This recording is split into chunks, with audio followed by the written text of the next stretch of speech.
Welcome to our channel, ladies and gentlemen.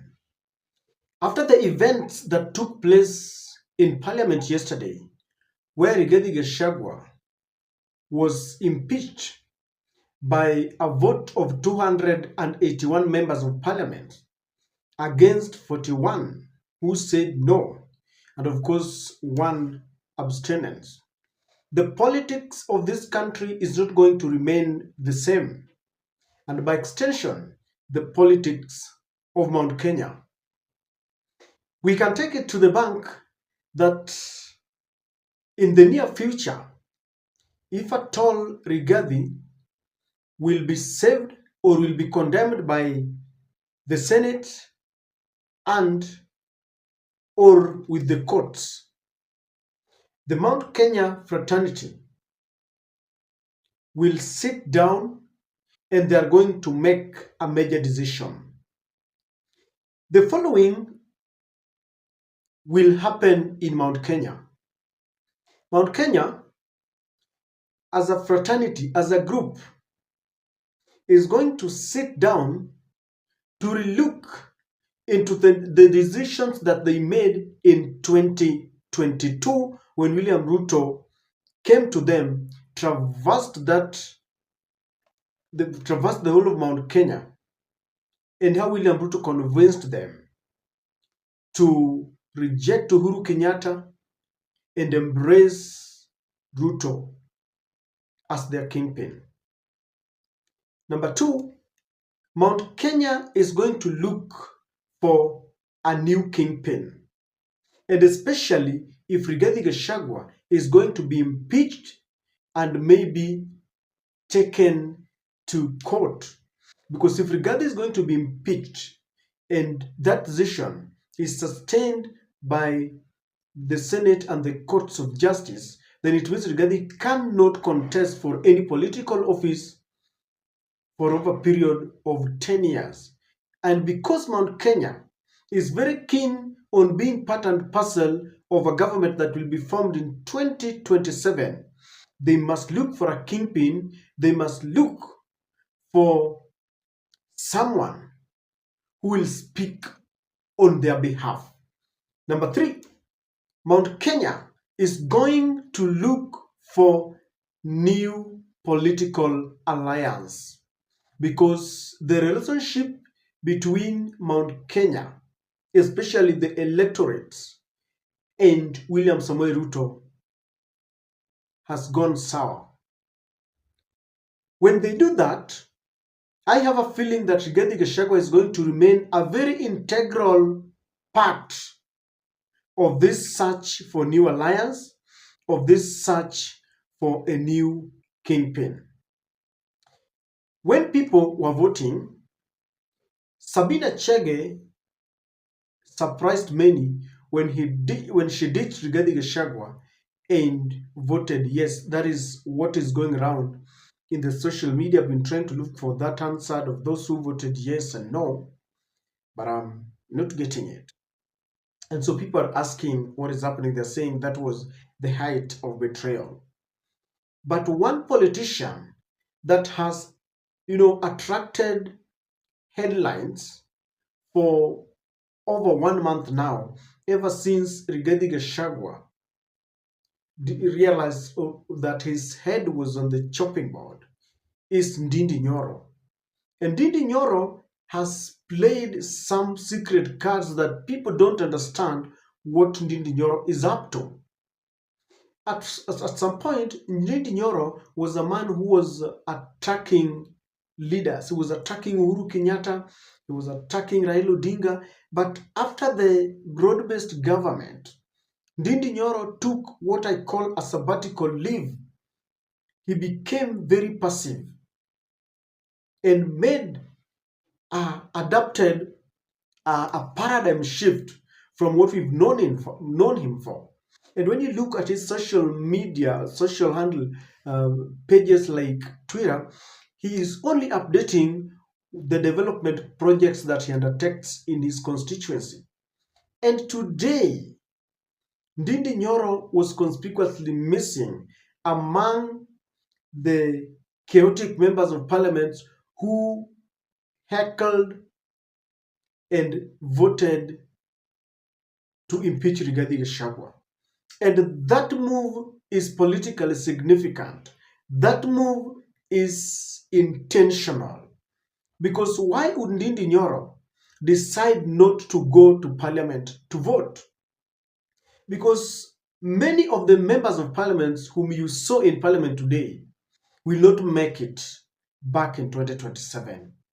If you've seen even the kind of demonstrations that rocked some part of the country, especially those that support Rigathi Gachagua after the impeachment, it tells you that things are not going to remain the same. In this video, I want us to look at Ndindi Nyoro and his latest move. Why did Ndindi Nyoro decide not to take an active role in the impeachment of Rigathi Gachagua? Number one, a time is coming when Rigathi Gachagua might be part of the search team that will be looking for alliances and a kingpin. And I want to draw your attention to what happened in Senegal.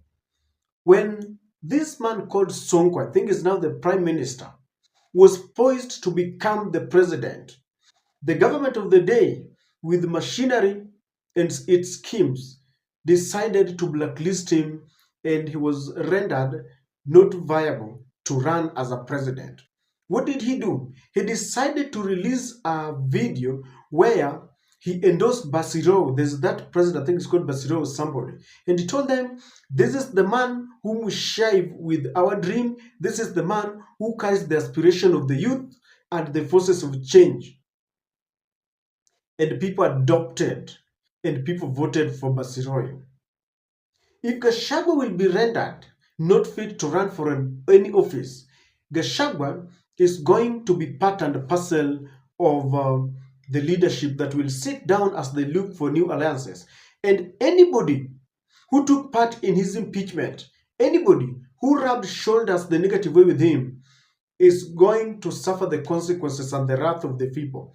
And Ndindi Nyoro does not want to be part of the people, the leaders who will face the wrath of the people. Because Rigathi Gachagua will say, this is the man. Already, Rigathi loves it and he has already praised Ndindi Nyoro.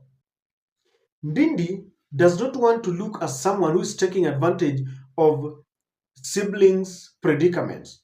That Rigathi is ousted so that he takes over. We already know that Mount Kenya politics is now revolving around regions. There is this argument that Nyeri has had a president in the name of the late Mwai Kibaki and now a deputy president in the name of Rigathi Gachagua, albeit he only enjoyed it for 2 years because he's about to go home. Kiambu has had 2 presidents, Jomo Kenyatta and Uhuru Kenyatta. And so there are negotiations that maybe it is time for Muranga. Peter Kenneth was coming from Muranga, he tried, but the star was not with him. Many people believe that it is the turn of the young man Ndindi Nyoro. And Ndindi Nyoro knows very well that he can spoil that mood if at all he's going to enjoy the problems of Rigathi Gachagua, because Kenyans are watching. Already you saw the members of parliament who signed the impeachment motion, leave alone those who even voted. Those who signed, they became persona non grata in their own areas. So Ndindi Nyoro knows very well that he can spoil when people feels that he is taking advantage of the predicaments of Rigathi Gachagua. Number 3, Ndindi Nyoro does not want to be seen as one who is disrespecting his elders. Rigathi Gachagua, in terms of age, is a senior politician in terms of age. In terms of seniority of appointments and the political pecking order, Rigathi, do I say, was always still a deputy president and the most high-ranking fella in Mount Kenya. And so when Ndindi Nyoro goes head-on, Ndindi Nyoro will be deemed as someone who is fighting his elder, because Rigathi in terms of age is an elder.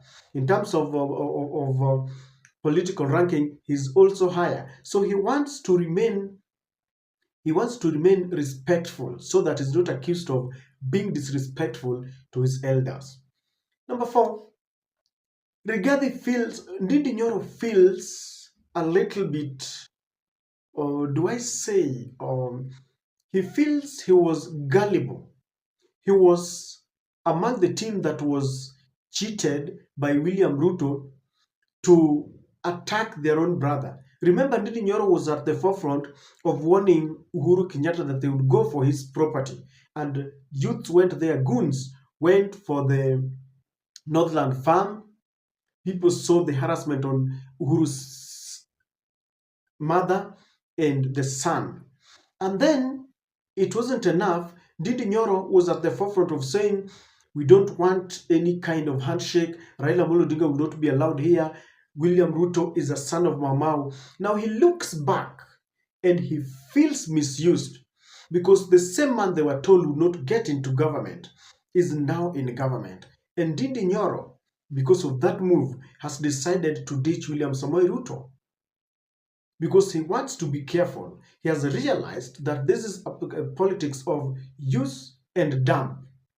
And for his political future, he does not want to be seen as that person who does not know how to make best decisions. There's a school of thought that feels that maybe William Ruto has got a hand in Ndindi Nyoro's kind of silent game, that he might have told Ndindi Nyoro, don't go hard because you are in my plans. I've got some future plans with you. But I don't think so. Because Mount Kenya is boiling. There is going to be rebellion.